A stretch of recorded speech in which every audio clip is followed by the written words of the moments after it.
കാസർഗോഡ് ജില്ലാ നിയമ ഓഫീസർ ആകാശ് രവിയെ സർക്കാർ സസ്പെൻഡ് ചെയ്തു. തനിക്കെതിരായ അച്ചടക്ക നടപടി അന്വേഷിച്ച പൊതുഭരണ വകുപ്പ് അഡീഷണൽ സെക്രട്ടറിക്കെതിരെ വ്യാജ ആരോപണം ഉന്നയിച്ചതിനാണ് നടപടി. കാസർഗോഡ് നിന്നും സിജു കണ്ണൻ ചേരുകയാണ്. സിജു, ഇങ്ങനെ ഒരു നടപടിയിലേക്ക് ഇപ്പോൾ എത്താൻ ഉണ്ടായ സാഹചര്യം ഒന്ന് വിശദമാക്കൂ. സിന്ദൂരി, കാസർഗോഡ് ജില്ലാ നിയമ ഓഫീസർ ആകാശ് രവിയെയാണ് സർക്കാർ സസ്പെൻഡ് ചെയ്തിരിക്കുന്നത്. തനിക്കെതിരെ അച്ചടക്ക നടപടി അന്വേഷിച്ച പൊതുഭരണ വകുപ്പ് അഡീഷണൽ സെക്രട്ടറിക്കെതിരെ വ്യാജ ആരോപണം ഉന്നയിച്ചതിനാണ് നടപടി. കേരള സെക്രട്ടേറിയറ്റ് എംപ്ലോയീസ് സംഘ് സംസ്ഥാന പ്രസിഡന്റാണ് ആകാശ് രവി.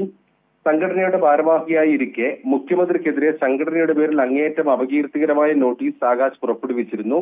ഇതേക്കുറിച്ച് അന്വേഷിക്കാനാണ് പൊതുഭരണ വകുപ്പ് അഡീഷണൽ സെക്രട്ടറി ജി ഹരികുമാറിനെ സർക്കാർ ചുമതലപ്പെടുത്തിയിരുന്നു. ഹരികുമാറിനെതിരെയാണ് വ്യാജ ആരോപണം ഉന്നയിച്ചത്. പണം തന്നാൽ അച്ചടക്ക നടപടിയിൽ നിന്നും ഒഴിവാക്കാമെന്ന് വാഗ്ദാനം ചെയ്തുവെന്നായിരുന്നു ആരോപണം. ഇതുമായി ബന്ധപ്പെട്ട് വീണ്ടും അന്വേഷണം നടന്നു. ഹരികുമാറിനെ കളങ്കപ്പെടുത്താനാണ് ഇത്തരമൊരു ആരോപണം ആകാശ് രവി ഉന്നയിച്ചതെന്നാണ് സർക്കാർ കണ്ടെത്തിയിരിക്കുന്നത്. ഇതേ തുടർന്നാണ് സർക്കാർ സസ്പെൻഷൻ ഉത്തരവ് ഇറക്കിയിരിക്കുന്നത്. തെളിവെടുപ്പ് കഴിഞ്ഞ് 5 മാസം കഴിഞ്ഞതിന് ശേഷമാണ് ഇത്തരമൊരു ആരോപണം ഉന്നയിച്ചത്. ഈ ഉദ്യോഗസ്ഥനെ കളങ്കപ്പെടുത്തുക എന്ന ഉദ്ദേശത്തോടു കൂടിയാണ് ഈ ആകാശ് രവി ഇത്തരം ഒരു ആരോപണം ഉന്നയിച്ചത് എന്നാണ് വ്യക്തമായിരിക്കുന്നത്. മുഖ്യമന്ത്രിക്കെതിരെ നോട്ടീസ് ഇറക്കിയതിന് അച്ചടക്ക നടപടിയുടെ ഭാഗമായി സെക്രട്ടേറിയറ്റിൽ നിന്നും പാലക്കാട്ടേക്കും അവിടെ നിന്ന് കാസർഗോട്ടേക്കും സ്ഥലം മാറി വന്നയാളാണ് ഇദ്ദേഹം.